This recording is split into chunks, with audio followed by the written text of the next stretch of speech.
ಈ ಕನ್ನಡ ಮಣ್ಣನ್ನು ಮರಿಬೇಡ ಓ ಅಭಿಮಾನಿ, ಓ ಅಭಿಮಾನಿ. ಈ ಮಣ್ಣಿನ ಹೆಣ್ಣನ್ನು ಜರಿಬೇಡ ಓ ಅಭಿಮಾನಿ, ಓ ಅಭಿಮಾನಿ.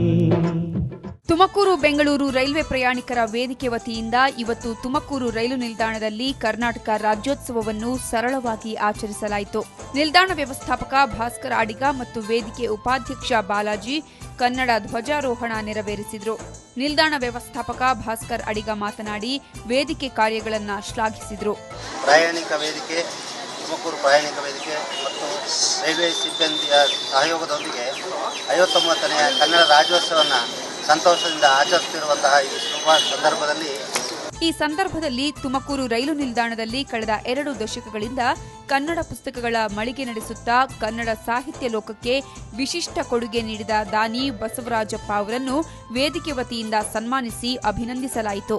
ವೇದಿಕೆ ಕಾರ್ಯದರ್ಶಿ ಕರಣಂ ರಮೇಶ್, ಜಂಟಿ ಕಾರ್ಯದರ್ಶಿ ಸಗರ ಚಕ್ರವರ್ತಿ, ನಿರ್ದೇಶಕರಾದ ನಾಗರಾಜ್ ಮತ್ತಿತರರು ಶ್ರೀಯುತರನ್ನ ಸನ್ಮಾನಿಸಿದರು.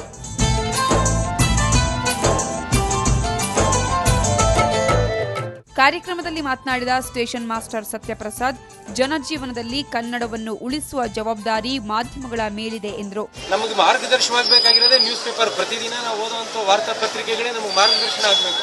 ಆದರೆ ಅದರಲ್ಲಿ ಬಳಸುವಂತ ಪದಗಳು, ಅದರಲ್ಲಿ ಅವರ ಸ್ಪೇಸ್ ಜಾಗ ಇಲ್ಲದೇ ಇರೋದಕ್ಕೋ ಯಾವುದೋ ಕಾರಣಕ್ಕೋ ಅಥವಾ ಇನ್ನೇನೋ ಪ್ರಚಾರಕ್ಕೋಸ್ಕರನೇ ಆ ಕನ್ನಡ ಭಾಷೆಯನ್ನೇ ಅವರು ಇದು ಮಾಡ್ತಾರೆ. ತುಮಕೂರು ಮಹಾನಗರ ಪಾಲಿಕೆ ಇಂಜಿನಿಯರ್ ವನಿತಾ ಮಾತನಾಡಿ, ದಿನನಿತ್ಯದ ಜೀವನದಲ್ಲಿ ಮನೆಯಲ್ಲಿ ಕನ್ನಡಕ್ಕೆ ಆದ್ಯತೆ ನೀಡಬೇಕು ಎಂದರು.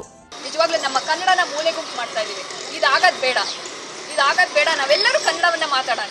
ಯಾವುದೇ ಒಂದು ನಮ್ಮ ಕನ್ನಡ ಪದಗಳು ಮುತ್ತಿನಂತೆ ತುಂಬಾ ಚೆನ್ನಾಗಿದ್ದಾವೆ. ಇವತ್ತು ಸರ್ಕಾರ ಆದೇಶ ಹೊರಡಿಸಿದೆ.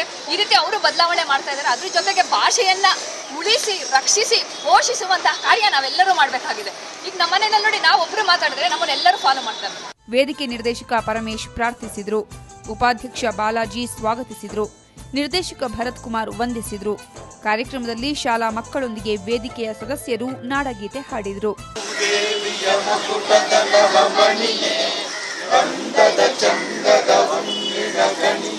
ರಾಘವ ಮಧುಸೂದನರವತರಿಸಿದ ಭಾರತ ಜನನಿಯ ಸಂಚಾತೆ, ಜಯ ಹೇ ಕರ್ನಾಟಕ ಮಾತೆ.